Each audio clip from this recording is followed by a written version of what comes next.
In the previous episode, we were able to set a new record for the acceleration time on our 670cc Predator-powered Renault. And of course, the major contributor to the new record was the 36mm Kia knockoff carburetor, along with a custom manifold spacer that was designed by one of our viewers. Well, as luck would have it, we also experienced a setback with the CVT drive that we're using. Long story short, we discovered that the belt on the CVT was riding high in the clutch, and perhaps that may be the reason we've been experiencing premature belt failures lately. The good news is, the fix for this issue is relatively simple, and all we need to do is raise the engine about a quarter inch, and that should get the drive belt to seat correctly in the clutch. So our plan is to repair the clutch issue, then retest the 36mm carburetor. Now after that, we want to swap the billet intake manifold with this custom 3D printed manifold that another viewer designed and see if that helps or hurts performance. Plus, we're going to do a whole bunch of other stuff. So in order to fix the issue with the belt riding high in the clutch, well, we're going to have to remove the engine from the car. And once the engine's removed, we'll have enough space to work our magic. So the plan is to fabricate a quarter-inch thick shim or spacer from 6061 aluminum, and that's going to fit between the engine and the mounting cradle. In theory, this shim should raise the engine just enough to keep the belt well within the clutch sheaves. Now, cutting the aluminum shim to the proper shape can take quite a while with basic hand tools, so we're going to amp it up a little bit and bring out the table saw. Now, I'm not sure who would be more disappointed with me, my high school woodshop teacher or my high school metal shop teacher. Hopefully they both realize it's common practice to cut aluminum with a table saw, and it's done all the time. Of course, it does make a huge mess, especially when you forget to turn the shop vac on. So for a cut like this, I'm using a decent quality blade with carbide teeth. And some folks like to lubricate the blade with either WD-40 or wax. Today, I have neither, so I guess the blade's going to suffer a bit.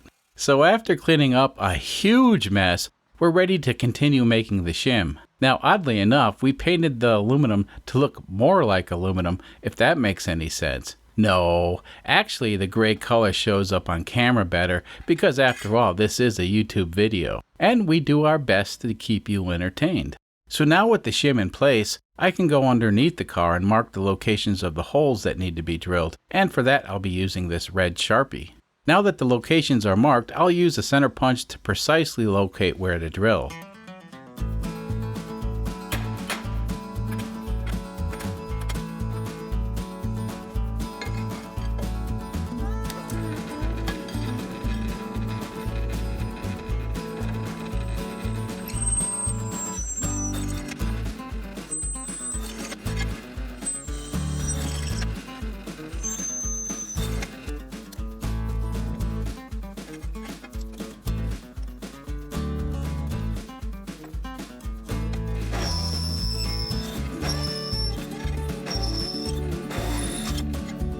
And we're done. The extra holes are, well, extra holes. You see, this was pretty much a scrap piece of aluminum to begin with.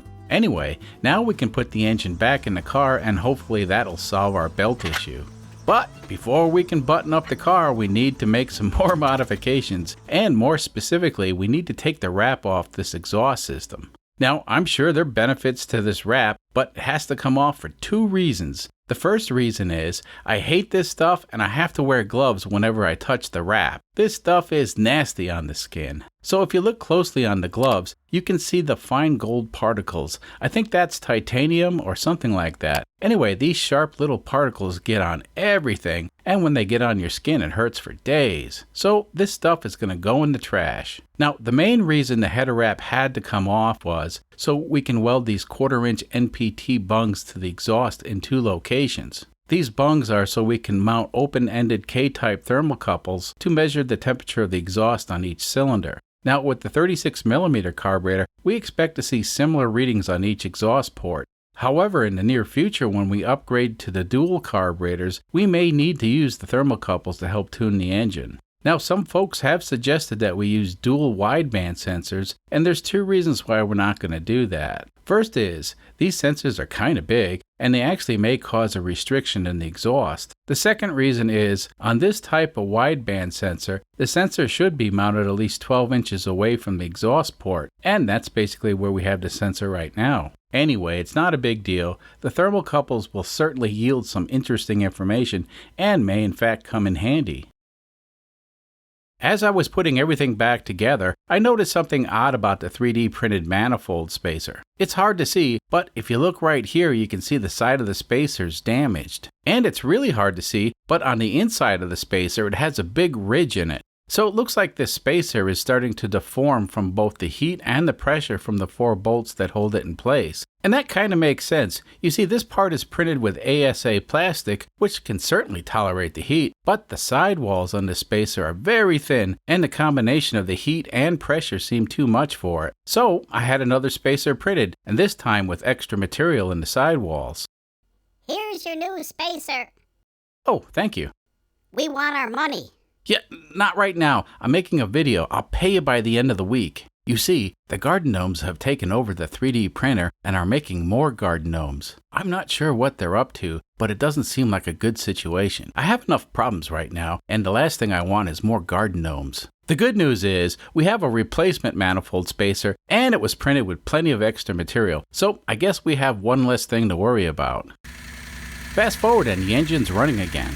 So every time I put new parts on the induction system, I have to check for leaks. Now, pretty much anything flammable will work, and in this case, I'm shooting starting fluid around all the joints that have gaskets, and so far everything looks good. Let's goose the throttle and see how it sounds. Yep, that sounds good. Let's see if the dry belt problem was solved.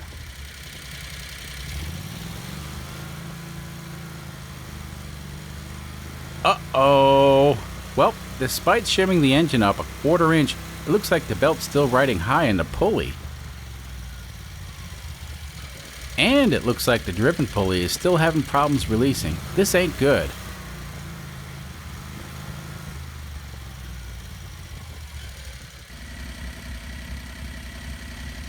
Now, the bushing in this driven pulley was lubricated with dry film graphite lubricant when we had everything apart, but it looks like it's still sticking. Well, I don't think we fixed the drive belt problem, but just for fun, let's take the car out for a test drive. Before we get started, let's hear what future Jimbo has to say about this test drive. Hi Jimbo, can you hear me okay? Yeah, go ahead. Okay, good. I just wanted to let you know that this is a bad idea and you're going to end up walking. Thanks Jimbo, I'll look into it and get back to you later. Wow, the clutch feels really good, and so far so good. Now, keep in mind this car has 2 transmissions. It has the manual 4-speed and the CVT drive that we were just working on. The normal sounds that this car makes do not sound normal to the average driver, and that's because at low speeds the CVT is ratio changing all the time. And when I shift, it just sounds weird, but that's normal for this car.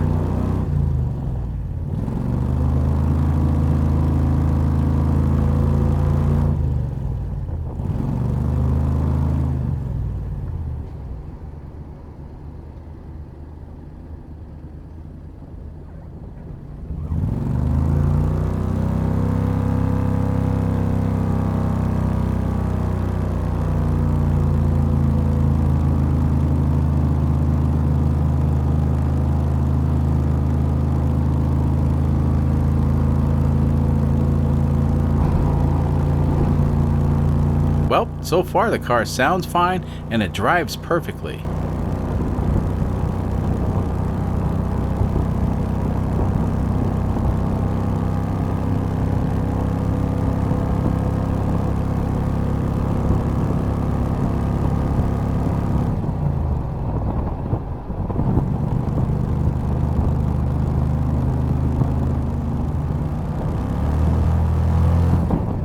Uh-oh, that wasn't good. Oh, there it goes again. That was weird.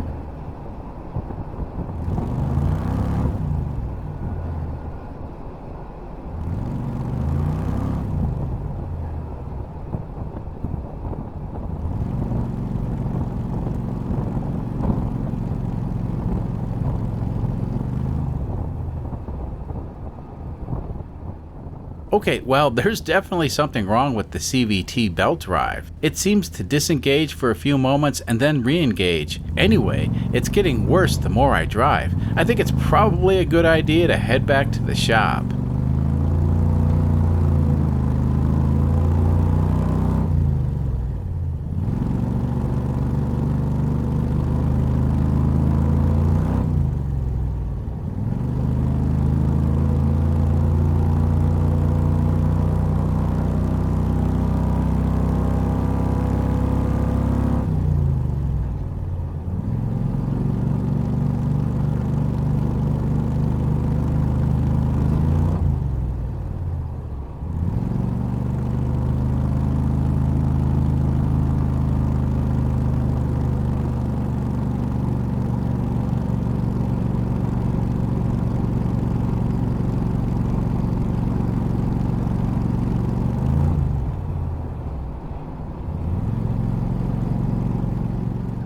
Okay, we're almost back to the shop and the belt drive is not happy, and it's making some pretty bad noises now. It'll be interesting to see if I do end up walking.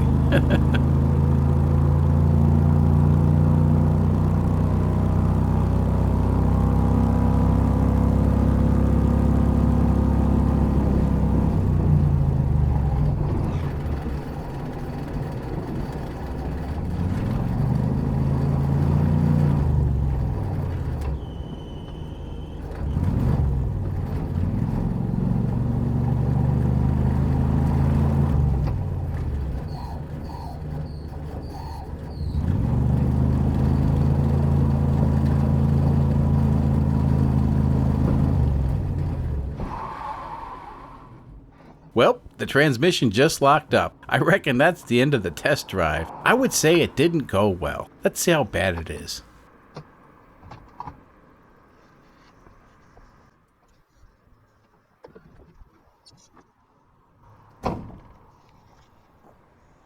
I apologize for the bad camera angle, but basically the brand new drive belt is totally ruined. Anyway, it looks like the belt got jammed in the driven pulley, and that's what locked up the transmission and caused the car to skid. The good news is, I don't have far to walk. I guess future Jimbo was right. Thanks to some help from my neighbor Matt, we got the car back inside the shop. Now, let's take a look at that drive belt. So this brand new belt has completely disintegrated in less than 10 miles. Now, that's a new record for sure. You know, at this point, I think I know what's going on, but to be sure, we need to pull the engine out and take a look at all the CVT components. This should be fun. So these are obviously the parts that are giving us problems. This is the clutch, and at first glance it seems fine, but we won't know for sure until we take it apart. Now, on the other hand, this driven pulley appears messed up, but again, we won't know for sure until we take it apart. I think at this point we're dealing with multiple problems, and it's possible that doing donuts in the parking lot was pretty much the event that pushed all these marginal parts past their limits. So I reckon no more donuts. I don't know. Let's start with this clutch. Now, in order to take this guy apart, I clamped a 1-inch shaft into my vise and then used the custom-made spanner to loosen the clutch cover by spinning it counterclockwise. It takes a lot of effort to loosen this cover, and actually I pre-loosened it off camera. As far as I know, Comet doesn't sell the spanners that are required to disassemble the clutch, so to take these apart, you have to build your own tools. So now that everything's loose, let's take this clutch apart. Again, at first glance, everything seems fine. Now, I couldn't get any dimensional drawings on any of these parts, so it's difficult to determine if something's worn out by just measuring. So I'm going to put this clutch back together without the spring so it's easier to handle.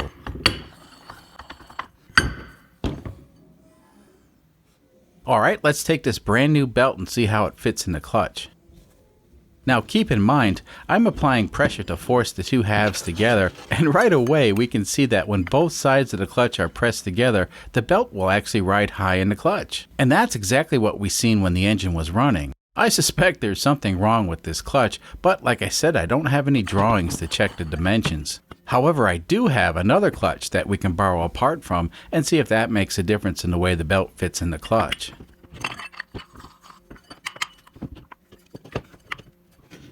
And right away we can see with the other part, the belt now fits in the clutch perfectly. Now the clutch we borrowed the part from is definitely well used, and it has about 2,000 to 3,000 miles on it. And the only thing I can think of is, that clutch wasn't abused. We definitely abused stuff with our experiments. Alright, so that explains why the belt's riding high in the clutch. Let's take a look at the driven pulley. Now this driven pulley was disassembled off camera, and I went ahead and removed the spring so the pulley's easier to handle. So without the spring, the pulley can easily be opened and closed, and once again everything looks fine. But let me show you something I discovered while playing around with this pulley. Now if I take this belt and install it in the pulley, and then pull it tight, well, the belt will slip all the way down inside the pulley, and that ain't good. Now, of course, right now there's no spring pressure, and it was easy to do, but with or without the spring, the belt shouldn't be able to slide all the way down inside the pulley. Now, if we zoom in, we can see what's destroying the belt. Yep, right there is one of the many rivets that hold the pulley together, and when the belt slides all the way down, it's the heads of the rivets that are chewing the belt up. Now on the road test, the CVT drive was disengaging for a few moments and then re-engaging. I'm thinking when it was doing that, the belt was riding on the bottom of this pulley for a few moments, and every time it did that, it was chewing up the belt. So not only do we have a worn out clutch, we also have a damaged driven pulley, and I think it's the combination of the two that are causing the majority of the problems we're having. Now, I do have a spare driven pulley that we can use to replace the damaged one, and we have a part we need to repair the clutch, so more or less we should be able to get the car back on the road soon. Now, let's talk about something that may or may not be a problem. The last 3 belts that we used were purchased from Amazon, and these belts are a little bit different. Well, first of all, the Comet logo is different, but that may be because this Amazon belt was made in Italy, and the belts I get from a reputable supplier here in the States are actually made in the States. The short story is, Amazon stuff is always a little suspect, and I'm not confident the Italian belts are actually made in Italy. Perhaps they're made somewhere else and just labeled made in Italy? It's hard to say, but like I said, Amazon stuff is always suspect, and at this point I won't be getting Comet belts from Amazon anymore. Now, to be fair, we pretty much identified 2 very good reasons why the belts are failing, and it may not actually be the fault of the belt itself. But just to be on the safe side, I ordered another set of belts from a supplier here in the States, and in the past they've always sent me American-made belts. So was the shim that we installed at the beginning of this video necessary? Well, yes and no. You see, no one knows this car better than I do. After all, I did build it. And when the engine cradle was being built, we used this shaft spacing tool to set the distance between the crankshaft on the engine and the input shaft on the transmission. Now, this tool will ensure that the belt we use will fit correctly. Well, the tool was helpful, but we decided to engineer a little extra space into the final build, or in other words, we intentionally mounted the engine slightly lower, and that was to keep the input shaft from spinning when the engine was at idle. So the shim was kinda necessary to raise the engine to where it should be. I think if we didn't have problems with the clutch and the driven pulley, well, the extra space may not have been an issue. But after adding the shim and not dealing with the other problems, well, I think we made the problem a lot worse. Here, let's take a look at how that shaft spacing tool is used. As you can see, we have the tool in place on both shafts, and this is the distance we want between the shafts. Right now, there's no shim between the engine and the cradle. Now, if we take a look at one of the engine mounts, we can see there's almost a 1/4 inch of space under the engine, and when we add the shim, that'll make the crankshaft on the engine the perfect distance from the input shaft. So yeah, we do need the shim, and the shim should help as long as we fix the other stuff. Well, it's Friday and I have to wrap this video up. Unfortunately, we didn't get anything tested, but sometimes that's how it goes. I hope you enjoyed the video, and until next time. It looks like our plan worked and Jimbo's car is broken.